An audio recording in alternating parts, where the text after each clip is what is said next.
Welcome into the D2 Baseball Podcast. Robert Fry here today with New Mexico Highlands baseball coach Steve Jones, who is making a comeback into the head coaching ranks at NMHU. Coach, how you doing today?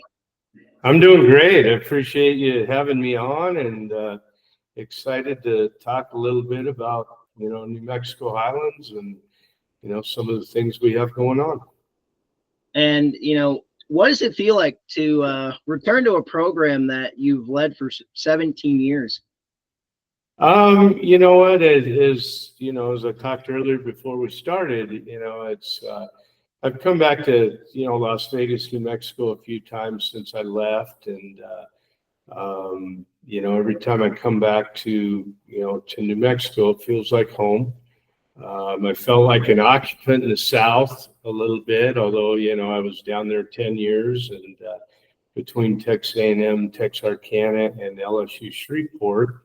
And when they came around and we got into offered the position and things like that, I felt like it was way better than when I took over the program in 1997, which ages me a little bit, but I've got good vision for here, and we had great success here previously, and just jumped into a whirlwind a little bit, but we're going in the right direction.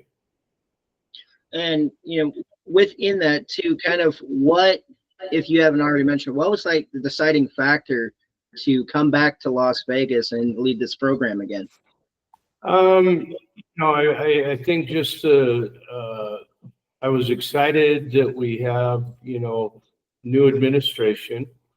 When I left previously in 2014, the administration was changing. There were some things going on within the school that I just felt like at the time I didn't want to go backwards. I was presented with obviously a job opportunity at Texas A&M University, Texarkana, by Michael Galvan, who was the AD there at the time, to start the program from scratch. And I was excited about that challenge, but at the end of the day, I didn't leave New Mexico Highlands because of anything baseball-wise, other than the fact that, we had been in 5 straight regionals, I believe, and I felt like financially and our administrative support and things were going backwards at the time, and I just didn't want to fight those battles again. So I think it was good to get out for a while, and but I missed it here. I missed the mountains. I missed the university, the community, and I think that's the biggest thing that brought me back. And Coach, to kind of talk about your coaching track record, you mentioned you were at Shreveport and you were part of a rather historic season, going undefeated without a loss as a baseball program. Kind of what was that experience like, and like how amazing did it feel to say we played nearly 60 games and didn't lose a single one? It's we still talk about it daily, and to be a part of that, I mean, it was an incredible experience. I mean, incredible coaching staff, incredible players that bought into everything we did. I got there in January, and LSU Shreveport has had just a outstanding track record with their program, and had a lot of older players that had no reason to buy into what I was doing, but they did. Coach Brad Neffendorf there basically handed me the reins for my stuff, and said, "Hey, we're going to treat you as a head coach," and boy, everybody just encompassed everything. And then to go through and go 59-0 is can't explain it other than God put me in the right place after leaving Texas A&M Texarkana, and And then, moving forward, now I'm at New Mexico Highlands. So I'm trusting that process, but my gosh, nobody's ever seen that run. I don't think anybody ever will again. And to be a part of that is just one of the most incredible experiences in my baseball career. And with that experience, also previous at Texas A&M, Texarkana, and your last experience at New Mexico Highlands, kind of, how did your coaching approach adapt once you transitioned between Division II and NAIA? No, it didn't change a whole lot. I mean, I was an assistant for 11 years, between, Chico State in California and UC Davis. And I had great mentors there and had developed, kind of my coaching style, so to speak. As baseball coaches, we're copycats. Everything we do is based on our experience through people we've worked with and things like that. And then we add and, subtract to it according to our coaching styles. But, I went through A&M and didn't change a lot from what we did here. Sometimes we have to adjust to the players around us and some of the changes that have taken place over time. But as far as, coaching style, practice plans, game situations, things like that, pretty much stayed the same, added some technology to it, but haven't changed a whole lot over the years. And you mentioned that technology piece, kind of, I want to get your experiences in terms of when you first were at New Mexico Highlands versus now in terms of that ever-changing technology. Gosh, it's night and day. I mean, we had no technology, it was basically, come in and we really, the only data we had or really were, using video a little bit.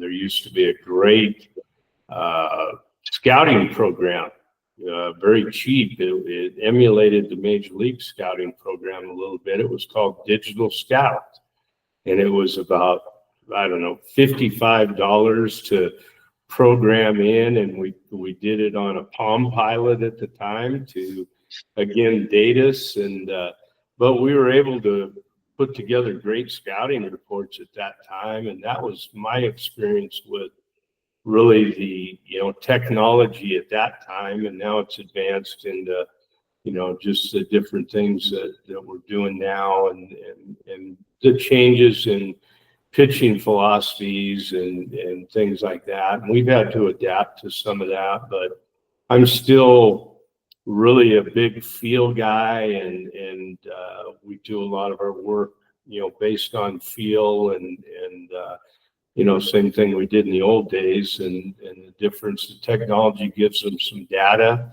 And then with some of the programs out there, it allows us to really, dab into the scouting side of things, and have good plans going into games. And so now when we're looking ahead into the 2026 season, kind of what are your big priorities for this program heading into the future? The biggest change that we are put in right now is the culture of the program. I mean, when I was here previously, we had great culture. We were expected to win, and we expected to win. And we did a great job of that. We try to get players that fit this environment here between the community and the outdoors and smaller school, things like that. And we are trying to incorporate playing really fast, which we did previously, and but culture, learning how to play the game the right way and play the game fast are kind of our biggest priorities right now. And to kind of get more experience, in the RMAC conference, you're the lone team not in the state of Colorado. So kind of what's your experience in terms of playing in Colorado versus in New Mexico? It's, weather is always a factor in the spring, and there's a lot of changes with weather. You may have a weekend set up and may have to move it one way or the other. Young people learning how to adapt to the weather situations and stay focused and still play good baseball regardless of the weather, what the weather may throw at you.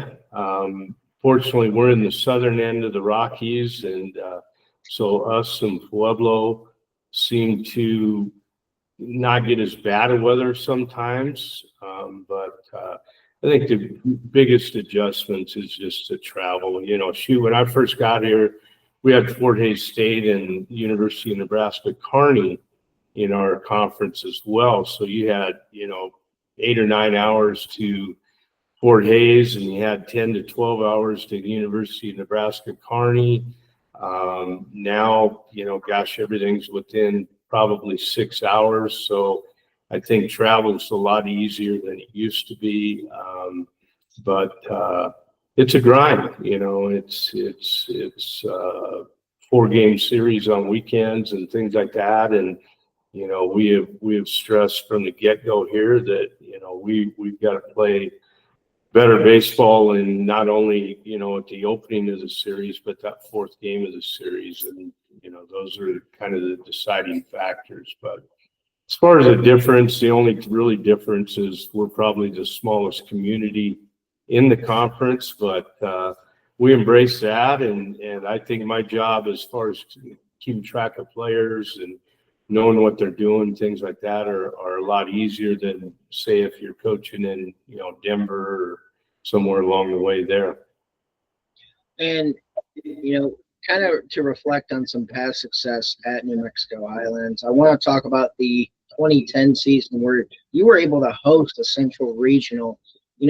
What are some insights or memories from that experience in 2010 that maybe you can still apply today?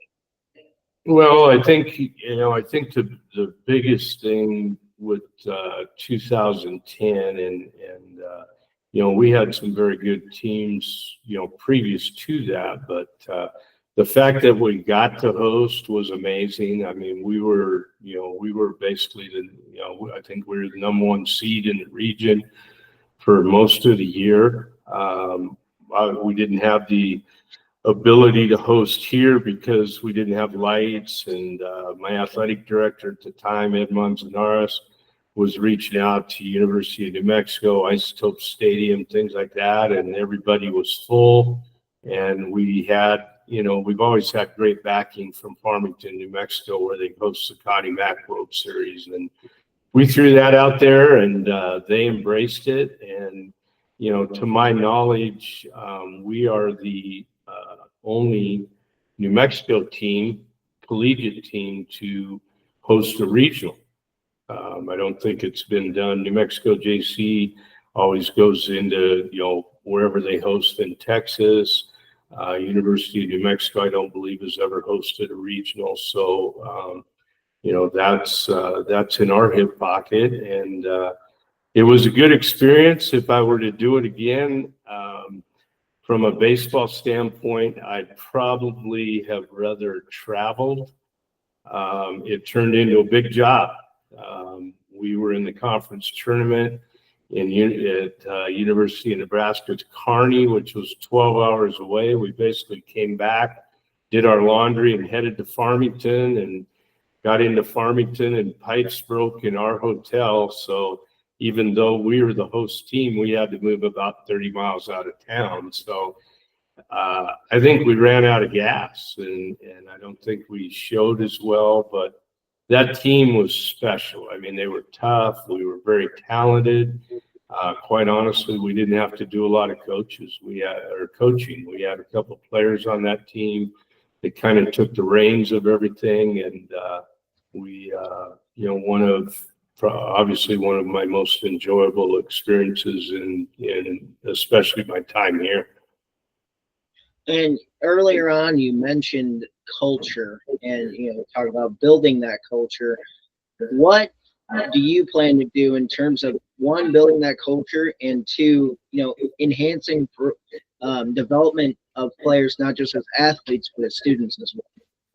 Well, one of the things here that it was prevalent when I was here the first time, and I don't, I haven't been around long enough right now to know the overall culture, of the athletic program and the university, but the biggest thing is we don't allow anyone to complain about what we don't have, and that was prevalent here when I was here previously, such as football's got this, basketball's got this, our playing facility wasn't great at the time, just so on and so forth, and just eliminating that factor. The best place you can be is where you're at, and you make the best of that, and that's what we're trying to instill in the players.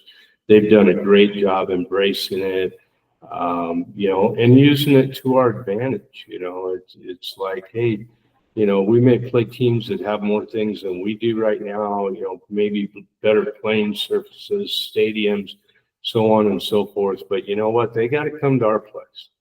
And, that's an advantage to us, and just trying to turn our disadvantages into advantages, put a little chip on our shoulder, and then embracing the community and embracing the university, and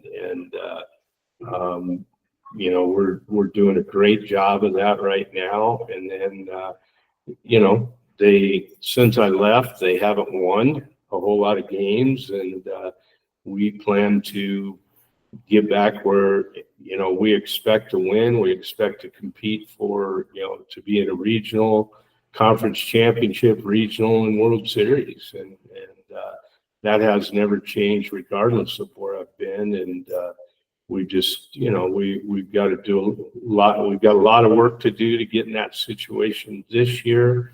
But I also think moving forward, we'll put the right people in place to be back in that mix.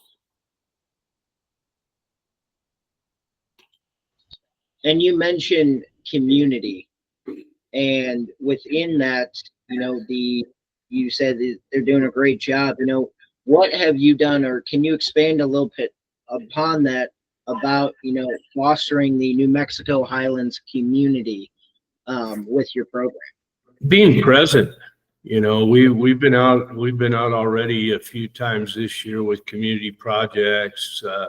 When at Robertson High School, homecoming parade, we were in that. We had an event for the Good Samaritan House with their homeless shelter, things like that. We make ourselves available to the athletic department to help out with game atmospheres, whether it be anything to do with game management, whatever. We want our guys out there to be seen, and hey, baseball's out here working their rear ends off. We have went above and beyond our baseball field with helping with some of the grounds around the athletic facility, cleaning trash. We first day of school, first week of school, we had a trash run clear, from the athletic side of things, clear up through campus. Told the grounds workers in every area, hey, do not clean up trash. Our guys are going to come through and help out with all that. And like I say, just being present within the community, within the university. We want people to know who we are. We want people to know that they can rely on us if they need some help. Obviously, we can't take a lot away from the baseball side. We get pulled in some different directions because of that attitude, but we want to be out there, and then this coming weekend's homecoming weekend, and We are having the first alumni game, alumni events that they've had since I left. And we plan to have, we're probably going to have upwards of 75 alumni back for that. We're going to have an old timers game, and we've got some events scheduled on Friday, everything like that. But just to try to get the alumni that built this place, built our tradition, around our players, and get them recognized for what they've accomplished, and also to get them back in the Highlands community. And you mentioned the community, you mentioned the alumni. So with that being said, what should fans, the alumni, the community expect out of this New Mexico Highlands baseball program under your tutelage for the second time? Yeah, I think the biggest thing is, and I think a lot of people seen it already, just again, going back to the culture of the program, going back to how we do things, paying attention to detail. I think that, I haven't put a number or a finger on the amount of success we'll have from, in terms of wins and losses this year. But I guarantee that we will play better baseball. And, and I think, again, the things that we pay attention to are going to pay off, as the season goes on, and put us in a position to, to compete for what, hopefully what we choose to compete for. But we've got a long ways to go, but guys are making great progress. And like I say, the one thing I can guarantee is we will play better baseball, and moving forward, it should continue to get way better. And, based on your philosophy, a lot of your terminology, you've gotten better, but to help get to where you are today, who are some mentors in your life or people that have impacted your life in a way to be able to come back and lead this program again? Well, I think, I started out from I was at UC Davis for 7 years, under a Hall of Fame coach, Phil Swemley, and him and I still talk, once in a while to this day about things, and I talk with Coach Neffendorf a lot over at LSU Shreveport. What am I, 28 years as a head coach, but as I relate to the players all the time, I still learn.